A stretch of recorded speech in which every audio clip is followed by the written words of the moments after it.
Estamos aqui mais uma vez para meditarmos na palavra do Senhor e o texto que vamos usar hoje encontra-se registrado no livro de Daniel, no capítulo 3. É uma narrativa de um fato que aconteceu envolvendo 3 judeus que foram levados para o cativeiro da Babilônia. Um texto no qual o rei Nabucodonosor fez uma estátua de ouro de 27 metros de altura por 2,70 de largura. E o propósito dele é que as pessoas adorassem a esta estátua, que prestassem culto a essa estátua. E no dia da dedicação, no dia da consagração da estátua, ele convidou todos os seus oficiais, toda a cúpula do governo para fazer parte daquele momento. E nas orientações que ele deu às pessoas que estava ali e para todo o reino, é que aquela estátua deveria ser adorada por todos e que todos deveriam se ajoelhar diante daquela estátua quando se tocasse uma certa música. E ele disse que quem não adorasse a estátua seria morto, seria lançado numa fornalha de fogo. Só que o texto nos conta que Sadraque, Mesaque e Abidnego, que eram judeus tementes ao Senhor, não adoraram a estátua. E por não fazer esse ritual de adoração, eles foram denunciados ao rei Nabucodonosor. O rei Nabucodonosor os chama e pergunta a eles: é verdade que vocês não adoraram a estátua que eu fiz? E eles disseram para ele: nós nem precisamos te dar essa resposta. Nós não adoramos, nós não vamos adorar a tua estátua. Sabemos do risco, mas se o nosso Deus quiser nos livrar, Ele nos livrará. Se não, nós morreremos. O texto diz que Nabucodonosor ficou irado e então resolveu cumprir a sua palavra. Mandou acender a fornalha e o texto deixa muito claro que a fornalha estava de sobremaneira acesa, bem quente, bem aquecida. Amarraram os 3, Sadraque, Mesaque e Abidnego, e jogaram dentro da fornalha. O texto, para mostrar de fato que a fornalha estava com um poder muito grande, diz que as pessoas que lançaram a Sadraque, Mesaque e Abidnego dentro da fornalha, que essas pessoas morreram. Mas aconteceu algo inusitado. Nabucodonosor, olhando para dentro da fornalha, viu que havia 4 pessoas caminhando dentro da fornalha. Livremente eles estavam caminhando. E aquilo chamou a atenção dele porque eles tinham lançado 3 pessoas amarradas e havia 4 pessoas caminhando lá dentro. E ele perguntou então àquelas pessoas que estavam ali com ele, disseram: de fato foi assim. E ele então, diante do que estava vendo, chamou a Sadraque, Mesaque e Abidnego. E para a surpresa de todos, eles saíram de dentro do fogo. E o texto nos diz que saíram como se nunca tivessem entrado lá. Que nem sequer foram chamuscados. E isto, diante daquele grupo de pessoas, o texto nos diz que teve um ajuntamento de pessoas para conferir o que havia acontecido. Isto levou Nabucodonosor a fazer um documento falando da grandeza do Deus de Israel. O que nós vemos nesta narrativa, neste fato, é o exemplo de pessoas que creram em Deus, mesmo numa circunstâncias como esta, na qual a vida deles estava em jogo. Isso é confiança. E eu repito a resposta deles ao rei Nabucodonosor.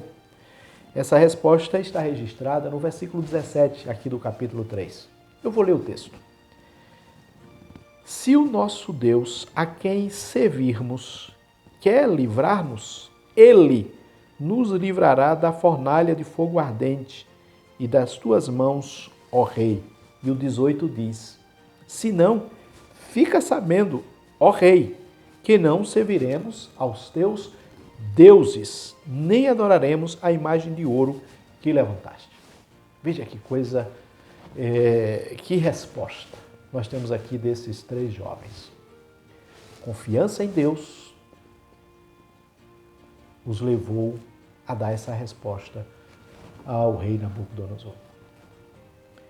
Diante de uma grande dificuldade, tiveram a sua fé provada e foram aprovados porque descansaram e confiaram no Senhor. E aqui vem uma pergunta à minha mente. Será que eu faria isto? Ou você? Será que você faria isso? Sabemos que estamos num momento diferente, nós estamos numa situação diferente, mas nós também temos as nossas provações. Nós temos os nossos momentos em que a nossa fé também é provada. Eles passaram, foram provados e Deus resolveu os livrar da fornalha. É importante lembrar aos irmãos que outros registros nós temos na história de pessoas que passaram por situações como essa e foram mortas. E ainda hoje acontece isto, pessoas que estão morrendo por causa da fé em Cristo Jesus. Irmãos nossos que morreram e continuam morrendo por causa da fé em Cristo Jesus. Neste relato, nós temos aqui 3 irmãos que não morreram. Mas o fato é, Deus tem permitido que irmãos nossos morram por causa do Evangelho. Com isso eu estou dizendo que no meio das tuas lutas e das tuas dificuldades, pode ser que Deus haja poderosamente e mude a história de modo que você entenda que o milagre se realizou. Mas o que eu quero que fique muito bem claro, não é tanto o que Deus pode fazer ou deixar de fazer. O que eu quero chamar a atenção é qual a sua resposta ao agir de Deus. A resposta do agir de Deus na vida de Cedraque, Mesaque e Abidnego foi confiança e colocou a vida deles à disposição do Senhor. E é exatamente isso que se espera de mim e de você, que nós possamos confiar no Senhor, independente do desfecho, independente do que vier a acontecer. Foi isso que aconteceu com eles e é o que se espera de mim e de você. É que nós possamos confiar no Senhor e possamos afirmar, como temos dito, Deus é bom, Deus é bom, Deus é bom sempre.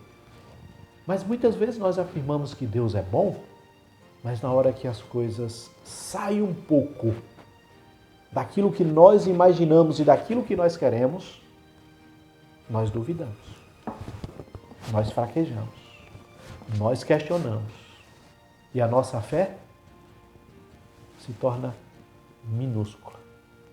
Queridos, nós precisamos crescer. E crescer envolve alimento, envolve relacionamento, envolve conhecimento do ser de Deus.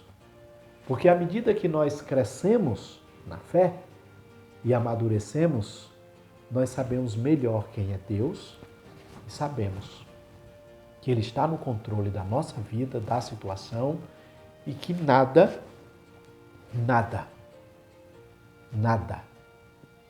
vai impedir o agir de Deus em nossa vida, mesmo que Ele permita que passemos por dificuldades. O que estamos destacando aqui não é o ser de Deus, é a tua fé, é a minha fé. O foco neste momento que nós estamos tirando desse texto é a fé.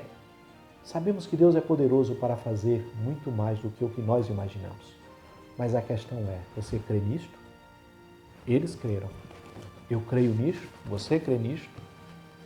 Precisamos, portanto, queridos, confiar no Senhor, porque Ele continua sendo Deus. Atento às tuas necessidades, atento à minha necessidade. E com certeza, no tempo dEle, a vontade dEle vai se cumprir na minha vida e na tua vida. Mesmo que seja não te dando o sim que você espera, porque o não de Deus também é bênção. Precisamos descansar e confiar no Senhor, porque Ele está conduzindo a história. E nele, em Cristo, a palavra nos garante que nós somos mais do que vencedores. E ser mais do que vencedores aqui não é vida boa, é a certeza de que nele nós conseguiremos passar pelas lutas e as dificuldades e que ele nos fortalecerá para que nós possamos vencer as nossas lutas. E eu concluo com as palavras do apóstolo Paulo. Tudo posso naquele que me fortalece. Mas lembre-se, quando Paulo diz tudo posso naquele que me fortalece, ele está dizendo eu sei suportar, eu sei viver, eu sei estar bem quando me falta algo, eu sei viver bem quando tenho e até sobra alguma coisa. É isso que Paulo está dizendo. Eu tudo posso suportar. Por tudo eu posso passar, mesmo que seja por provações, porque eu sei que tenho crido e sei que ele é poderoso. É isto que Paulo diz quando afirma tudo posso naquele que me fortalece. Ou seja, Deus te dá força para que você vença e viva, seja qual for a situação. O que nós precisamos é crer nisto e glorificar o Senhor com as nossas vidas, sabendo que Ele é o Deus poderoso e que está conduzindo as coisas de acordo com a sua vontade.